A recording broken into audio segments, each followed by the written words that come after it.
found the film quite striking and on so many levels, visually, thematically, and your performance is remarkable. I would love to hear a bit, just to kind of contextualize all this, about when you first encountered this project, what sort of opportunity it represented for you, given that, I'm sure you are not in short supply when it comes to opportunities to work with a wide range of filmmakers. I don't love reading scripts, actually, partly because usually they're shit. I don't mean that like just in general, and it's just sort of, it's just, because that for a script to actually get to being sent to an actor means it's already gone through so much, and it's this shit. It's like you just think, oh God, really? And I read slowly too, because I really read, and then I tend to perform as I'm reading too, because I'm already like trying to think like, could I do this? How would I feel doing this? So it takes quite a while. Anyway, my husband reads everything. He loves reading and reads very quick. And because we've known each other a very, very long time, if he really digs it, and he was like, oh, so there was that.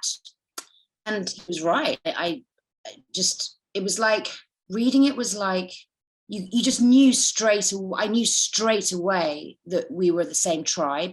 It was sort of asking questions that I wanted to ask, and situations which I thought were incredibly compelling, and the end was crazy brilliant. And then I watched this short film that they'd made. I was like, ooh, and was really intrigued the fact that changing it from a white male to, et cetera, et cetera.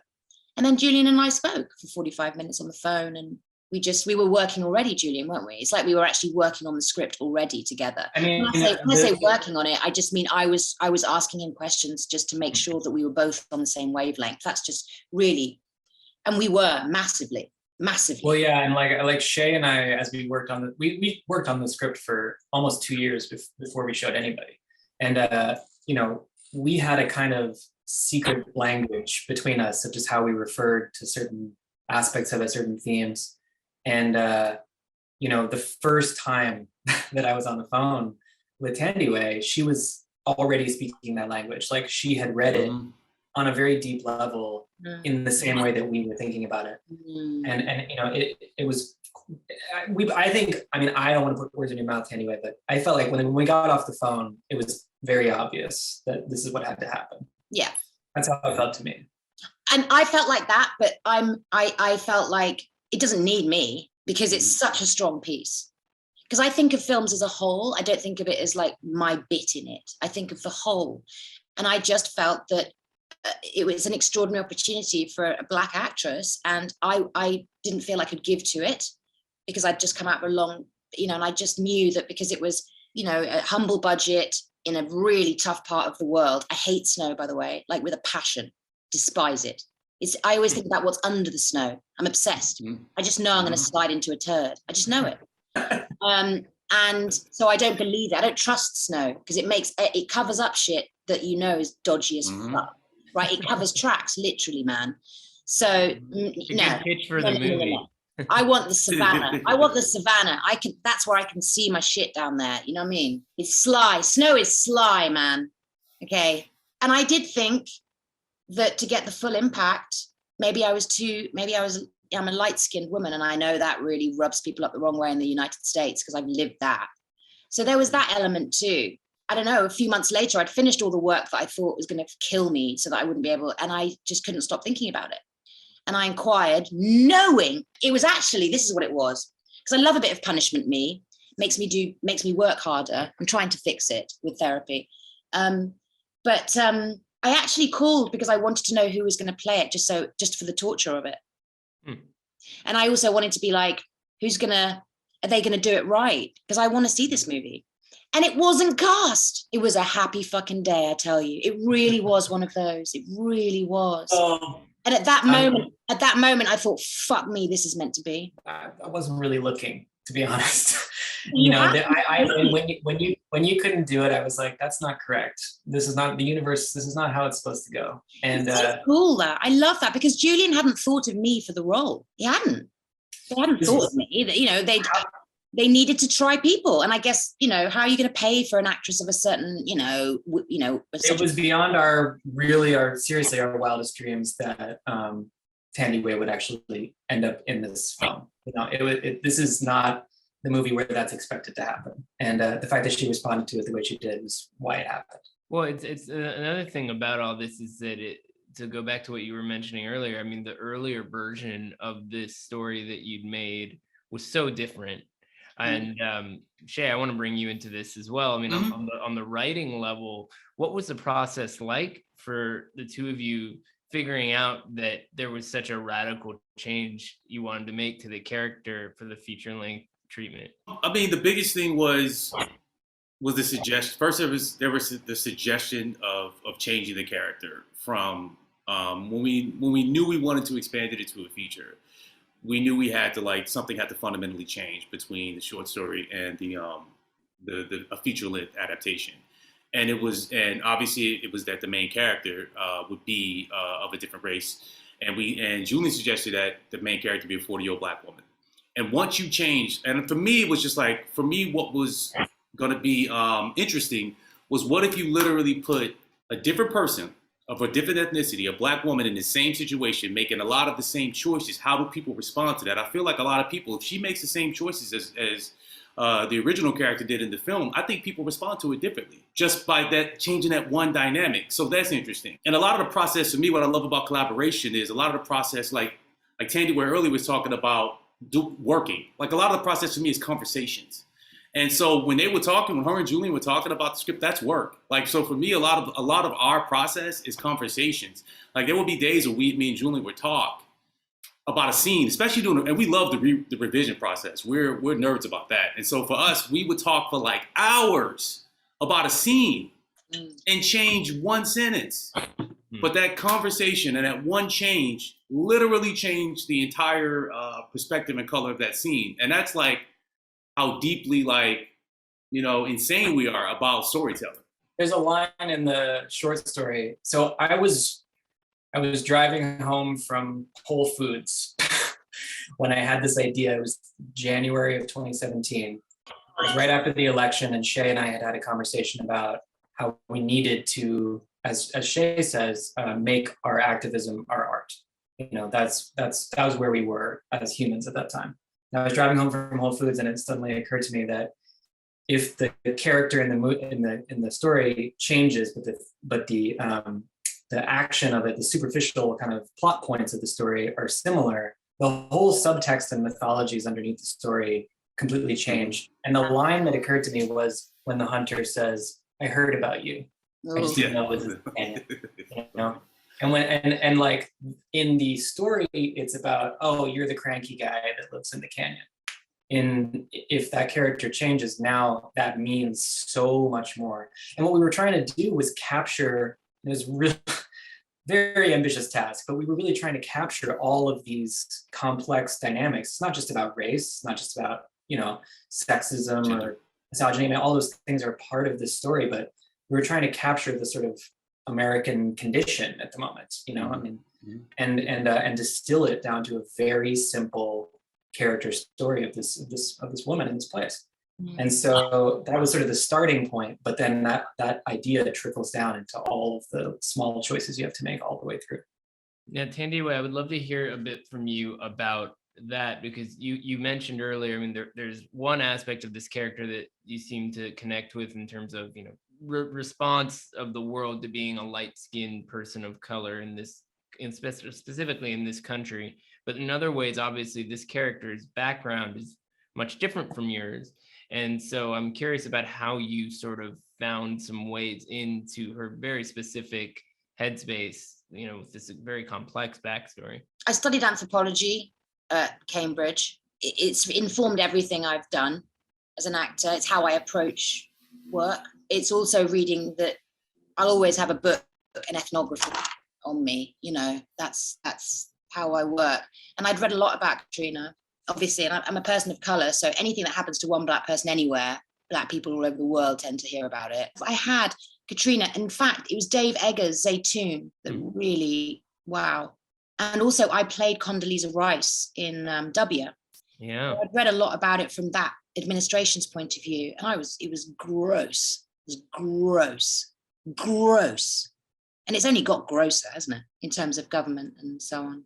And then I shot in New Orleans as well, Reminiscence, right before we made this movie. Oh, I interesting. was so aware, even now, like whole areas that didn't get touched by the, by the hurricane. And they were, expensive white areas. So I felt I was really well informed, as it's really annoying actually, how as a Black person, you have to know a whole fucking university degree, have a university degree on Blackness. Because it's not, you don't inherently know about Blackness as a Black person, by the way, because it's bullshit. Race, we're not different from each other racially. It's a fallacy. It's not real. You can't define people as separate racially. You just can't.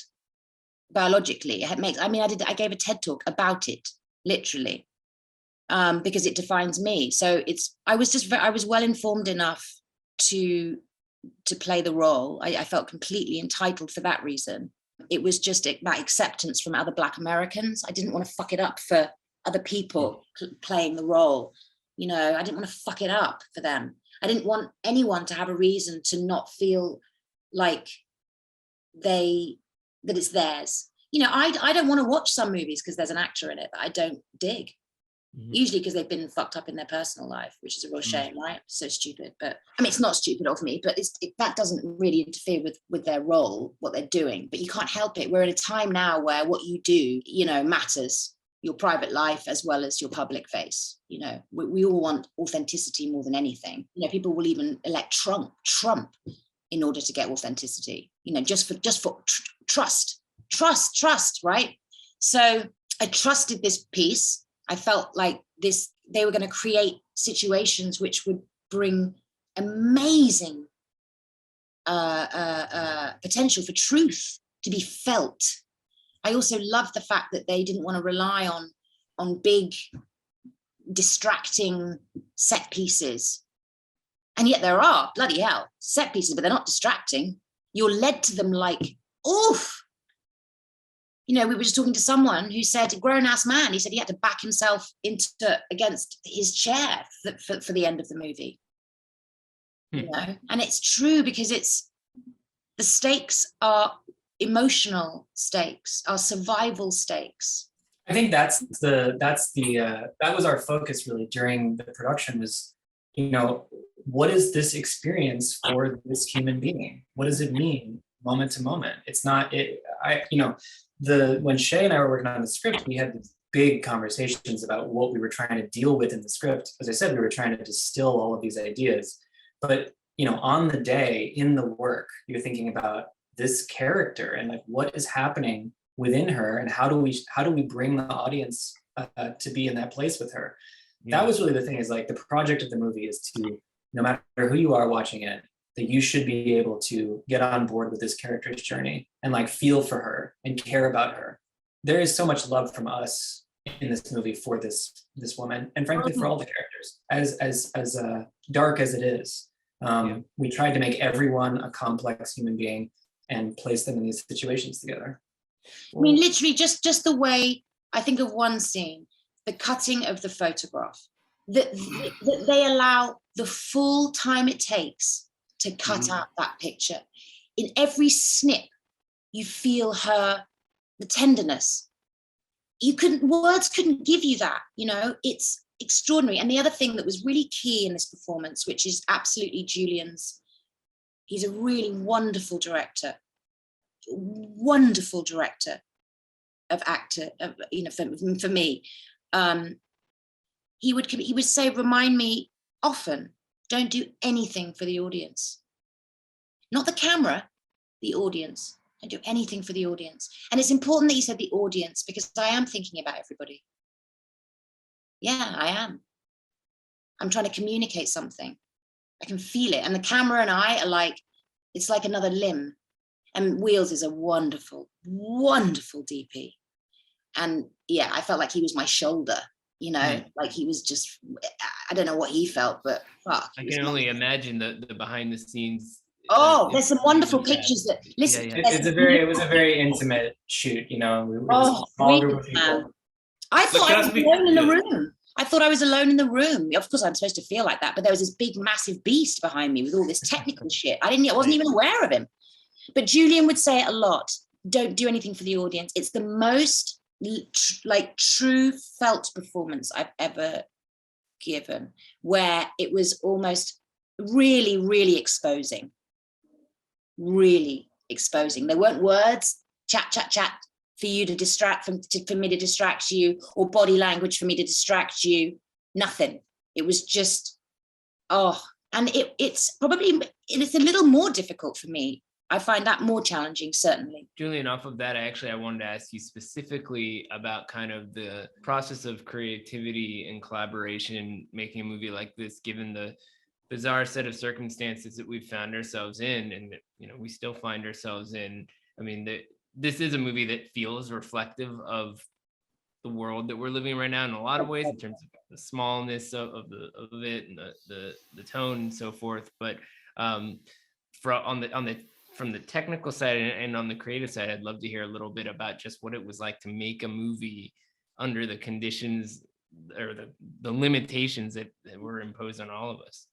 Well, I have to say I'm a little bit of a glutton for the thrill of solving problems in extreme limitation. You know, like I actually really love that. So, you know, like I kind of like, it's kind of like what I found is that no matter what the sort of size or shape of the production, my job remains very similar. Like I have certain places that require my attention, and a lot of places that I could put my attention that actually don't require my attention. And like I like to feel on set like we are finding it together.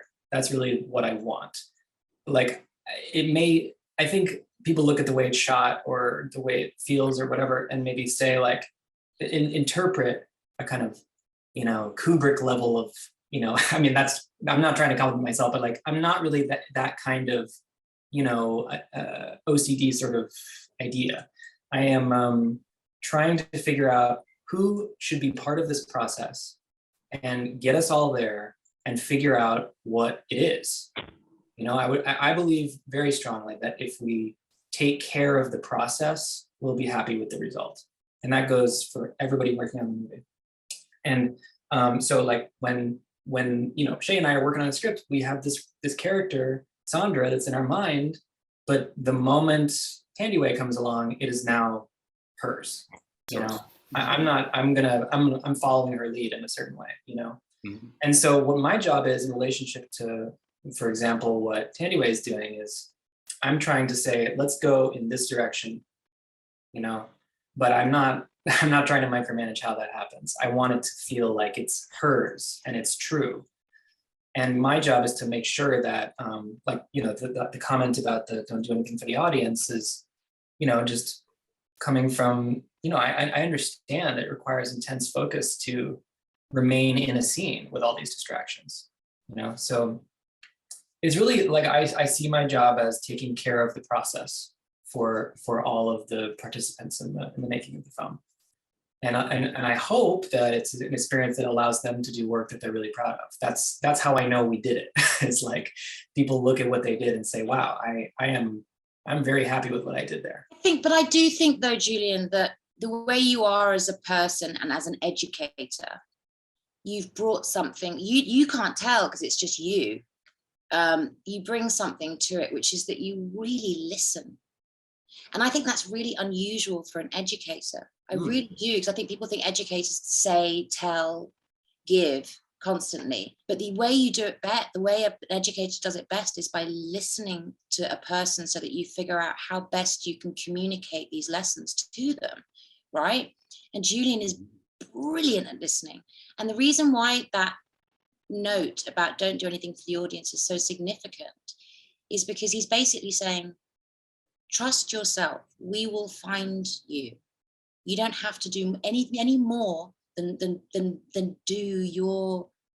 do what you do best. Whereas normally I feel like I have to fight to be heard. Like I have been in many situations where I've taken on roles, Pursuit of Happiness is one, where what's written actually mitigates against this person being multidimensional, and so I'll go into it trying to make to breathe life and truth into this woman who will otherwise be demonized because she's a one-dimensional bitch, as written, right? And so often I've gone into roles and I've had to actually change them without words. And it works, by the way. It's fucking dope. You can do so much without words. I actually prefer, like, I like listening. You know, I'll always give you shit to cut to with how I listen, right? There are actors that if they're not saying a line, they're just going to go cold. Or if it's on them, that if it's not on them, then they're going to give fuck all. It fucks everything up.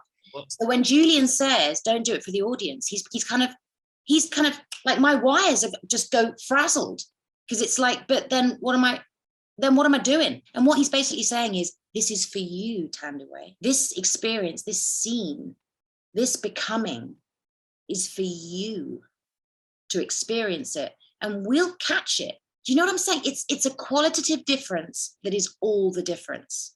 And in that place of appreciation for what I do my best. I'm not fighting to be heard. I know I'm the lead. I've been the lead in lots of things and not had this, the effort for an authentic presentation.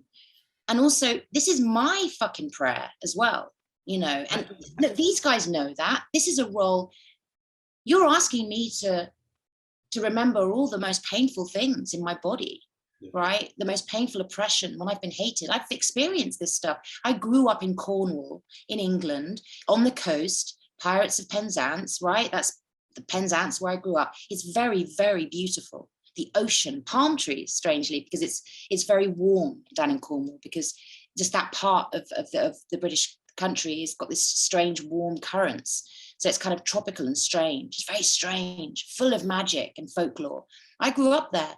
My parents didn't have any money. We'd go fuck off on the weekends through the moors. My brother and I, little black kids, the only black kids, hiding in the trees, seeing all the weird, you know, rock formations. It was mine. It's mine. My folklore. I haven't been there for 20 years because it's not mine, because I was racially bullied a lot. My brother, much more than me. Even Hollywood. You know, I had a breakdown with Black Lives Matter because I was basically rejected by Black Hollywood as not being black, and not being American. But who says that Black Lives Matter is just about American people? You know, I thought it was for every Black person. Do you see what I mean? There's so much, as a Black person, there's so many places to be betrayed, so many points of betrayal. It's just, it's constant. And that feeling of betrayal is everything. Sandra has gone there to disappear. Make no mistake. She went to disappear, you know, in the mountains, she went to disappear, and she's okay with that. People think of suicide as like, I'm going to kill myself. It's not, it's, oh, sweet relief, right. Sweet relief. There's an element of that. I'm sorry. I feel like it. She's gone there so her mother can die. And she hasn't even thought about her death. She hasn't even fucking thought about it.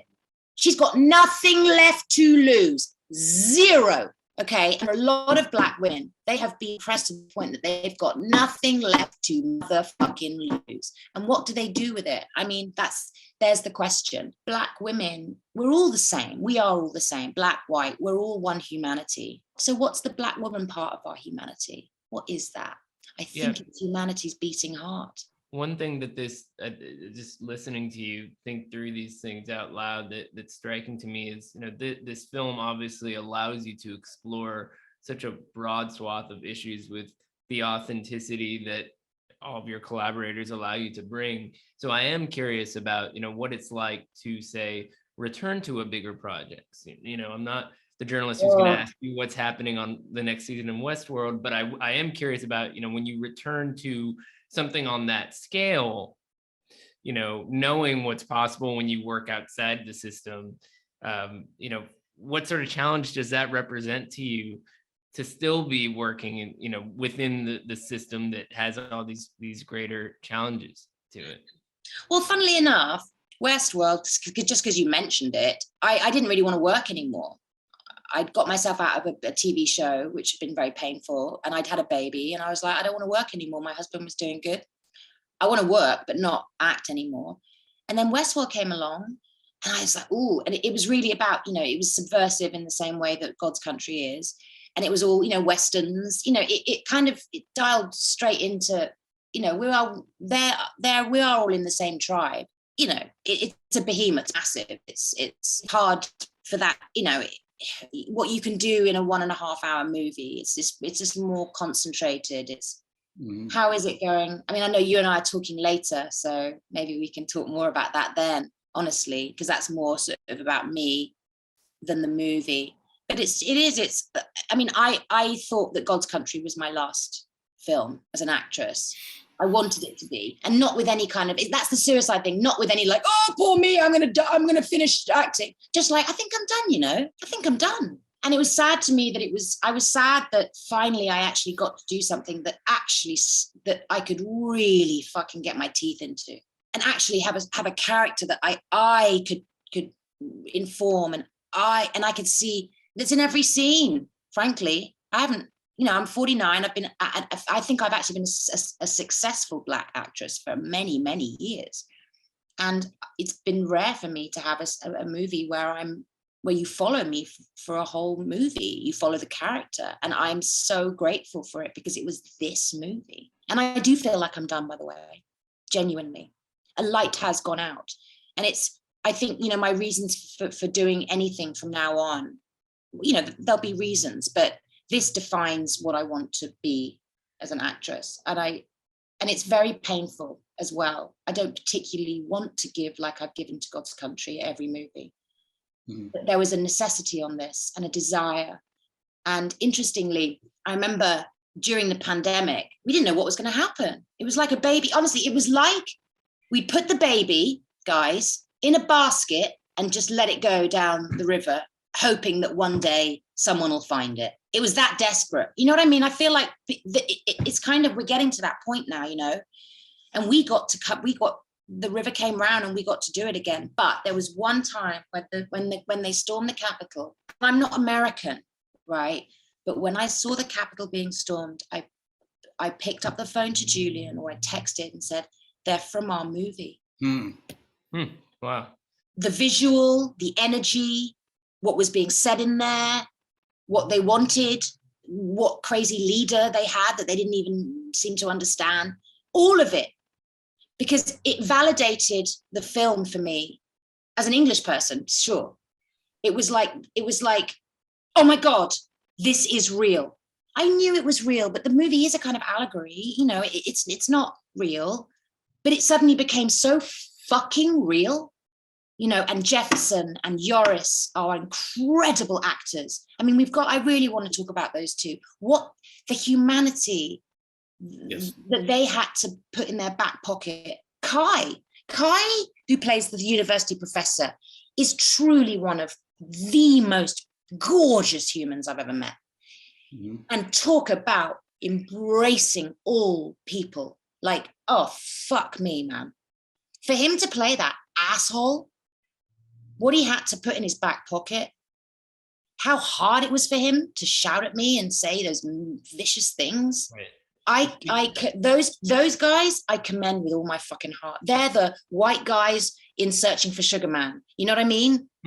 White people who, oh my God, people with pale skin who fight so hard for people with dark skin. And I know those people. It's one of the most beautiful things. And we needed Julian to direct this movie so that he could hold the white people in the movie accountable. For this white director to hold the white people in the movie accountable takes my breath away. I believe we shot the scene where the hunters converge on the house. I believe we shot that scene before we left before January 6th. And I remember watching that scene. I've seen January 6th in so many instances. I've seen that before. It just happened at the White House. But trust me, I've seen that.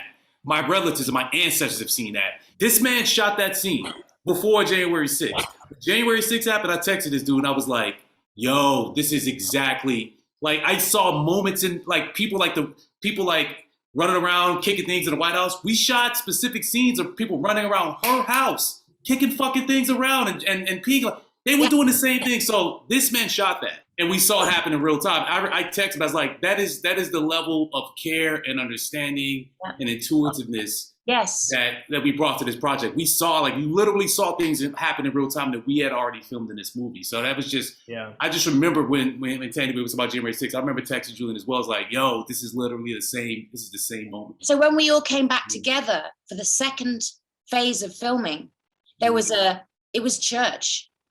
Yeah. It really was. There was a soberness. Not that we were giddy before, but we knew that we were in real time. Thandiwe, I hope you keep at it, whatever's going on. So, well, I think Julian might offer me something else one day. There you go. It's all on your shoulders now. Shaye already offered me something. Well, good luck with the quote unquote virtual premiere. I'm sorry that we can't do it IRL, but thank you. Listen, but thank you for helping us communicate this to others. Because my pleasure. Let's face it, we're in a weird time, so there's so much incredible content out there for people to enjoy. So, thanks for helping us.